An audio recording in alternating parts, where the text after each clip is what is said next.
Mungkin saja Pak Haji Andre, ya di antara ibu-ibu ini kan enggak semuanya alim ya, enggak semuanya ustazah, enggak semuanya ngaji di pesantren, mungkin juga ada yang masih ragu-ragu, bahkan tidak sedikit mungkin juga ada yang belum tahu. Ibu-ibu ini kan hampir tiap hari ini melahirkan ya Pak. Artinya tiap hari itu ada yang melahirkan. Nggak mungkin nggak ada tiap hari ya. Jadi sebenarnya kajian ini sangat penting Pak. Penting sekali ini karena memang banyak nggak tahu. Iya. Gitu.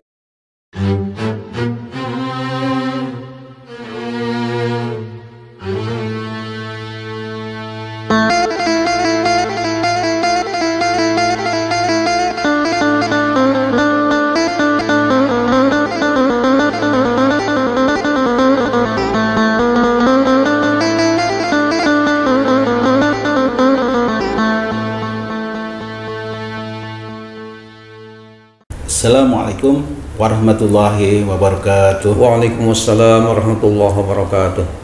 Alhamdulillah wa syukurillah, la haula wa la quwata illa billah.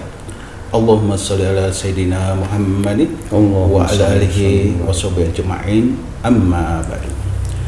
Pemirsa yang belum menyaksikan, alhamdulillah kita berjumpa kembali di kajian ilmu, yaitu Umat Bertanya, Ulama Menjawab. Insyaallah kajian ini akan dibimbing langsung oleh murabbi kita, yaitu Dr.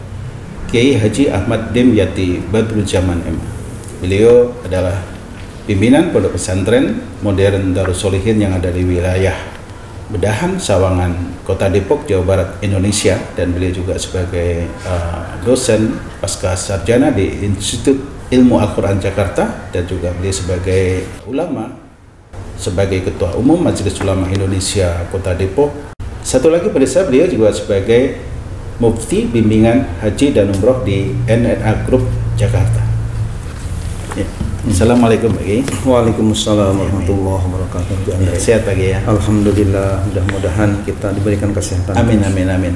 Pak Kiai, kita masih berlanjut dalam kajian berikutnya Pak Kiai. Insyaallah kajian kita sudah mencapai yaitu episode yang ke-122 ya 23 sekarang Pak Kiai. Insyaallah. Ya insyaallah. Alhamdulillah. Kalau tidak salah itu Pak Kiai. Ya, karena ada banyak saya lupa hitung nih. Ya. Baik, insyaallah hari ini pagi kita akan membahas yaitu di kitab atau Umat Bertanya Ulama Menjawab pemirsa di Syariah, yaitu karya Dr. Kiai Haji Ahmad Dimyati Badruzzaman MA, itu di halaman 381. Ya. Yaitu tentang tema status hukum mandi wiladah pagi. Tapi ini sebelum dibahas pagi, silahkan menyapa dulu Pak pemirsa. Assalamualaikum warahmatullahi wabarakatuh. Waalaikumsalam warahmatullahi wabarakatuh. Alhamdulillah wahdah. Wassalatu wassalamu ala man la nabiyya ba'dah wa ala alihi wa ashabihi wa mawalah wa la hawla wa la quwwata illa billah, amma ba'du. Allahumma ij'alna khairan mimma yadhunnun wa la tu'akhidna bima yaqulun waghfir lana lima la ya'lamun. Amin amin ya Allah ya rabbal alamin. Haji Andre yang saya hormati, pemirsa yang dimuliakan Allah, yang disayang oleh Allah, alhamdulillah, syukurillah kita bisa berjumpa kembali dalam kajian ya tanya jawab keagamaan yang tadi dikemukakan udah mencapai 122, mungkin kemudian sekarang 123 ya episode ini. Semuanya tentunya dalam rangka memberikan pencerahan kepada umat, bukan hanya umat Islam di Indonesia saja, karena YouTube ini alhamdulillah bisa nyampe juga ke Amerika Serikat, mungkin ke Kanada, bahkan ke Mesir juga, karena ada alumni dari Pondok Pesantren Modern Darus Sholihin yang kami asuh ini yang sedang kuliah di Universitas Al-Azhar di Kairo, Mesir, sehingga YouTube kami ini biasa nyampe ke sana ya, sehingga alhamdulillah mungkin disebarkan lagi ke teman-temannya yang lain yang ada di negara Mesir. Ini mudah-mudahan menjadi tambah-tambah berkah dan manfaat. Ilmu ini terus dimanfaatkan oleh ulama atau dimanfaatkan oleh orang banyak di dunia Islam ini, insya Allah.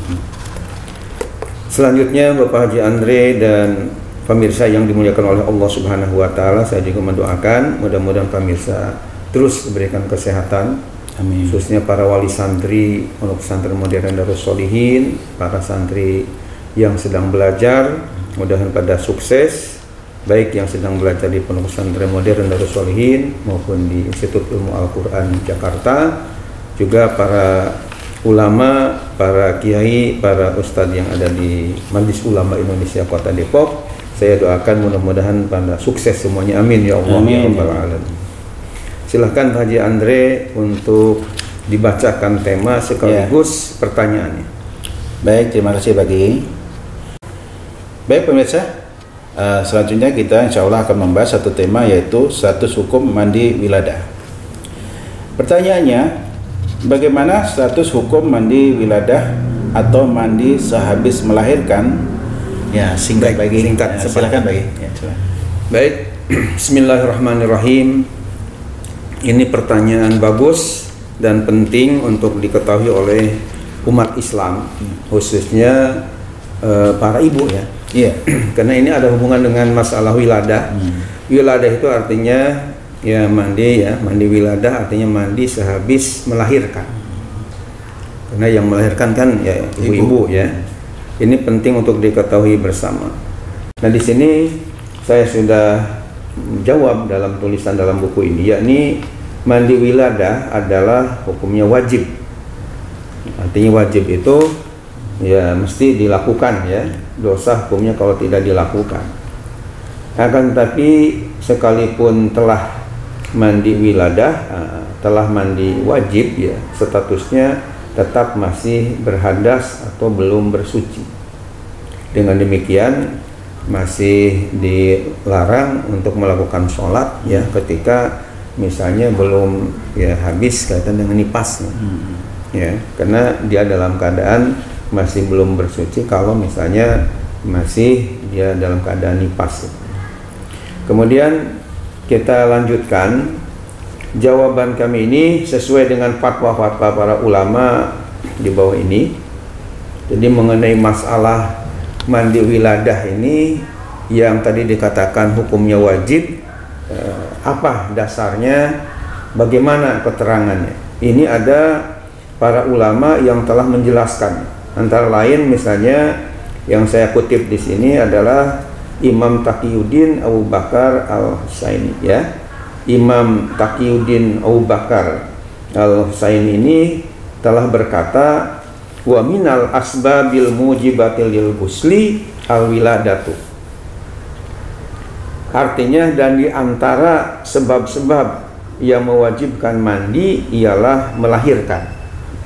Ini bisa dibaca keterangan Imam Taqiyuddin Abu Bakar Al-Husaini ini di dalam kitabnya yang diberi nama Kifayatul Akhyar ya, juz 1 halaman 38. Mungkin Pak Haji Andre dan pemirsa ada yang belum kenal apa Kifayatul Akhyar, kitab Kifayatul Akhyar ya, cukup tebal.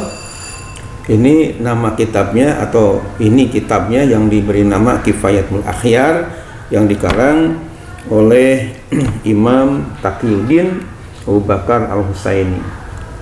Di dalam kitab tersebut dijelaskan wa minal asbabil mujibatil lil ghusli al-wiladatu. Di antara sebab-sebab yang mewajibkan mandi ialah melahirkan.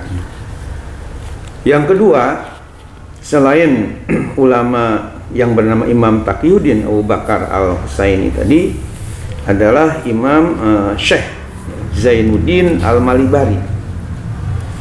Syekh Zainuddin Al-Malibari di dalam kitabnya yang diberi nama Fathul Mu'in halaman 10 ya. Jadi kalau tadi Kifayatul Akhyar, kalau ini Pak Haji Andre namanya kitab Fathul Mu'in ya, merah cantik ini kitabnya, namanya Fathul Mu'in. Ini dikarang oleh Syekh Zainuddin Al-Malibari.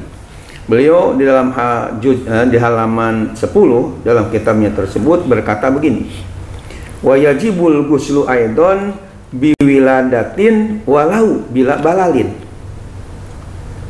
Sekali lagi, wa yajibul ghuslu aidon biwiladatin walau bila balalin. Artinya, dan wajib pula mandi dengan sebab melahirkan sekalipun tidak basah. Misalnya Pak Haji Andre dan pemirsa yang saya muliakan, misalnya ada seorang perempuan melahirkan ya bayinya, misalnya sampai lahirnya itu ketika melahirkannya bayinya itu tidak basah, ya tetap aja kata Syekh Zainuddin Al-Malibari ini tetap wajib mandi. Kan biasanya ketika melahirkan ada basah-basah, ya, campur darah dan sebagainya. Ini misalnya ada kejadian tidak basah, hukumnya, hukum mandinya itu tetap wajib untuk mandi wiladah tadi. Ya. Itu keterangan Syekh Zainuddin Al-Malibari dalam kitabnya Fathul Mu'in halaman 10. Kemudian kita lanjutkan bagian yang ketiganya adalah pendapat atau fatwa dari Al-Qadhi Ahmad Al-Asfahani. Dengan jelas mengatakan di dalam kitabnya Al-Ghayah wa Takrib ya halaman 4. Mungkin pemirsa ada yang belum kenal matan Ghayah wa Takrib ini ya halaman 4. Ini dikarang oleh imam namanya Abu Syuja ya, Ahmad bin Husain bin Ahmad Al-Asfahani yang wafat 593 Hijriah. Jadi sudah lama meninggalkan kita ya. Jadi wafatnya itu Pak Haji Andre sesuai dengan termaktub dalam kitab ini 593 Hijriah. Sekarang udah 1443. Jadi luar biasa, udah ratusan tahun yang lalu, tapi karena kitabnya ini manfaat dan penting untuk dibaca dan dikaji oleh umat Islam, setelah beliau wafat akhirnya sampai sekarang tidak henti-hentinya diterbitkan. Termasuk saya memiliki. Bahkan Ghayah wa Takrib ini diberikan syarah oleh namanya Muhammad bin Qasim Al-Ghazi di dalam kitabnya Fathul Qorib ya. Fathul Qoribnya diberikan hasyiah oleh Imam Al-Bajuri, namanya dengan hasyiah Al-Bajuri. Bahkan oleh Syekh Nawawi Al-Bantani diberikan uraian komentar syarah namanya Qut Al-Habib Al-Ghorib ya. Ini kitab Al-Ghayah wa Takrib ini. Nah, di dalam kitabnya yang diberi nama Al-Ghayah wa Takrib halaman 4, Al-Qadhi Ahmad Al-Asfahani ini mengatakan begini.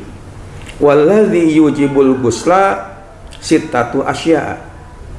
Salah satun tashtariku fiha ar-rijal wan nisa wa hiya iltiqaul khitanaini wa inzalul maniyyi wal mautu wala wasalasatun takhtassu bihan nisa'u wa hiyal haidu wan nifasu wal wiladatu. Artinya, adapun hal-hal yang mewajibkan mandi berjumlah 6 macam. Jadi 6 macam inilah seseorang menjadi wajib ya melakukan mandinya. Apa penjelasannya? Beliau mengatakan begini, 3 macam berbarengan padanya laki-laki dan perempuan. Ya, yaitu bertemunya 2 khitan atau hubungan suami istri. Yang kedua, keluar sperma atau mani, dan yang ketiga adalah mati atau adanya kematian. Itu berbarengan yang 3 ini antara laki-laki dan perempuan. Ya, karena laki-laki juga ya ada kaitan dengan hubungan ya suami istri kan, kemudian keluar sperma, kemudian kematian, baik itu laki perempuan ya sama-sama. Nah, 3 hal ini wajib melakukan mandi baik bagi laki-laki maupun perempuan. Kemudian wasalasatun tahtasu bihan nisa. Ada 3 lagi yang mewajibkan mandi itu, namun yang 3 ini rupanya khusus ya, spesial bagi kaum perempuan aja. Artinya laki-laki mah enggak ya, dari 3 macam ini. Apa yang 3 khusus perempuan ini yang mewajibkan mandi? Yang pertama al-haidu, yakni ketika dia haid. Jadi setelah haid ada kewajiban untuk mandi besar. Ya. Artinya mandi besar ini mandi basah istilahnya, mandi keseluruhan. Kemudian wanifasu, Dan yang keduanya adalah mandi nifas. Nifas itu artinya mandi kaitan dengan habis darah keluar setelah melahirkan itu.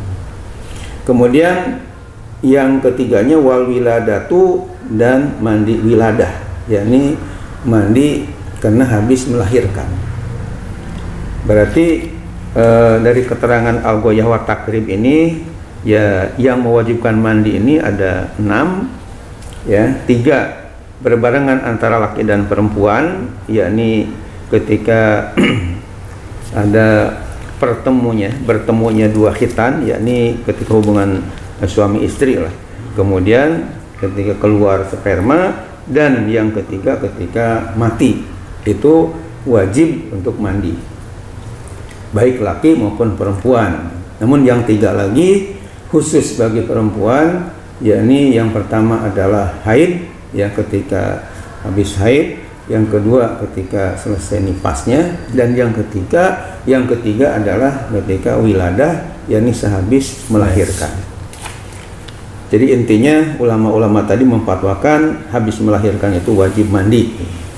Kemudian sebagai tambahan penjelasan Pak Haji Andre dan pemirsa, saya kutipkan juga di sini, ya, bagian D ini dari Dr. Syekh Mustafa Deybul Bugo, seorang ulama bergelar doktor dalam bidang syariah, ketika memberikan komentar dalam kitabnya At-Tazhib fi Adillah Matnil Ghoyah wa Takrib, ya. Jadi kitabnya saya miliki, ini kitabnya cukup kecil tapi mungil, ya, At-Tazhib fi Adillah Matnil Ghoyah wa Takrib. Jadi sebagai informasi kepada Pak Andre dan juga pemirsa, rupanya dari kitab Al-Ghoyah wa Takrib ini kan hanya fatwa-fatwa ulama yang memang mungkin sengaja tidak dibubuhi dengan dalil-dalil Quran hadis. Jadi misalnya ketika menyatakan faraidul wudu, furudul wudu sitatun, fardunya wudu ada 6, ini, tapi nggak disebutkan dari mana dalil yang 6 ini. Itu nggak disebutkan dalam Ghoyah wa Takribnya. Nah, oleh Dr. Mustafa Deobogo ini, karena beliau sarjana dalam bidang syariah, rupanya dengan judul At-Tazhib fi Adillah Matnil Ghoyah wa Takrib, oleh beliau di garis bawah misalnya dikasih footnote, catatan kaki, contoh seperti ini. Jadi matannya itu, matan Ghoyah wa Takribnya di atas, kemudian di garis bawah, dan di bawahnya itu dijelaskan bahwa keterangan yang tadi itu ini berdasarkan ayat Quran surat ini ayat sekian, berdasarkan hadis riwayat Imam Bukhari atau Muslim, Abu Dawud dan yang lain-lain. Sehingga kita dengan membaca kitab ini, ya, tambah lengkap. Dan kelirulah orang kalau misalnya hanya berkata kitab fikih itu hanya sekadar rekayasa ulama tanpa ada dasar dari Quran hadisnya. Itu saya kira, ya, tidak tepat, ya, walaupun ada juga hasil ijtihad dari ulama, tapi penuh juga dengan Quran dan hadis. Apalagi kalau misalnya orang itu sempat membaca kitab namanya karya Imam Syafi'i yang 4 jilid tebalnya itu, atau misalnya kitab Kifayatul Akhyar karya Imam Taqiyuddin Ad-Dimashqi, itu jelas isinya penuh dengan Quran dan hadis. Atau misalnya Al-Majmu' Syarah Muhazzab karya Imam Nawawi, jelas diberikan dalil-dalil yang sangat jelas khususnya dari hadis-hadis Nabi Muhammad SAW. Nah, berkenaan dengan masalah kenapa wiladah ini, artinya mandi wiladah, ya, mandi habis melahirkan itu hukumnya wajib.